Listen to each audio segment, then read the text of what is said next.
Hey everyone, I hope that you're doing well. Welcome to another video. In today's episode, there are two things that I want to journal. The first thing is something that I'm going to mention very briefly. And then the second one is something that will kind of resonate throughout the entire episode. The first thing that I want to talk about is the concept of what I call valleys and in-between moments. And so in my personal life, I feel very fortunate to have lived some really amazing things.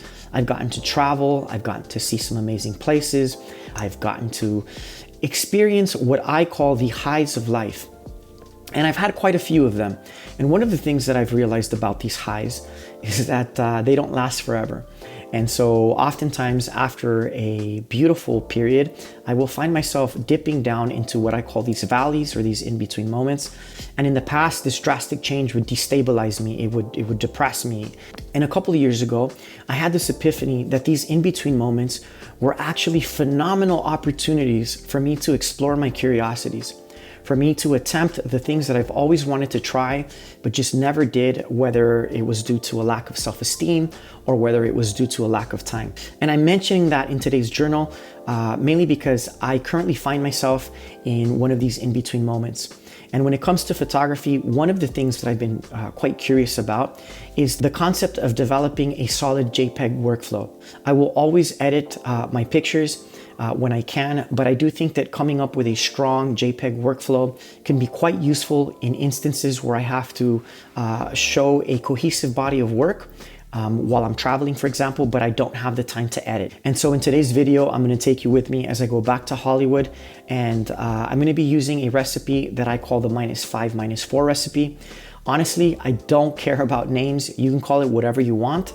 It's based off of the classic Chrome film simulation, which I just call Chrome. You call it whatever you want. I'm gonna go ahead and play this first clip, X100F, -5, -4, Hollywood Boulevard.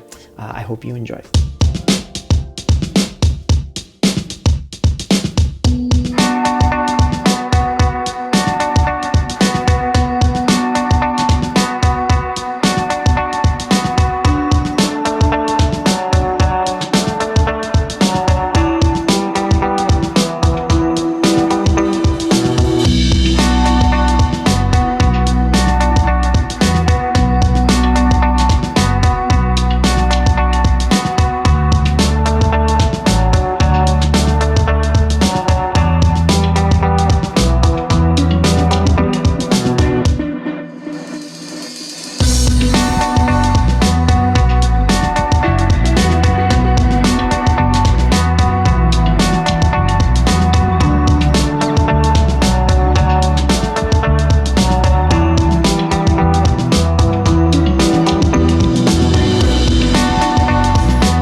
So one of the things that I quickly realized about shooting color JPEG recipes is that they respond quite differently in different lighting situations as well as at different ISOs. At this point, the sun was starting to set, and as the light would dissipate, the X100F would kick up the ISO higher and higher and higher. And so even though there weren't a lot of people out at this point, because it was a Tuesday, I felt that it was a great opportunity to see what this recipe would look like at higher ISOs. I'm gonna go ahead and play the second clip.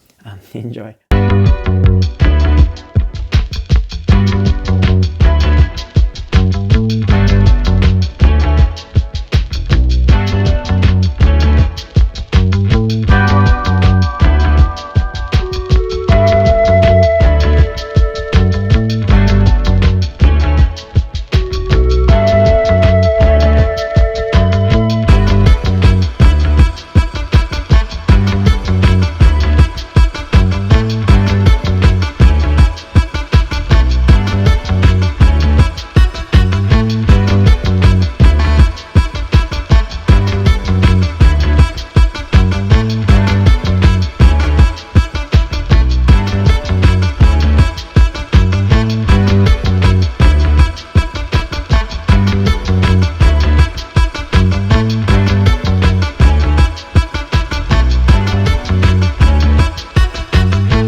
Whenever I'm out shooting color JPEG recipes, I do feel a considerable amount of resistance, and for several reasons, which I'm not going to get into in today's video.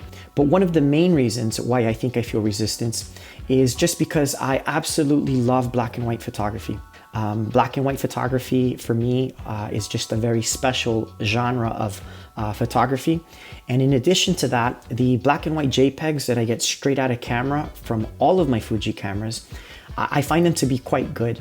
And so this last segment that you're going to see now, these are all photographs that were converted from color to black and white using Fuji X-Raw Studio.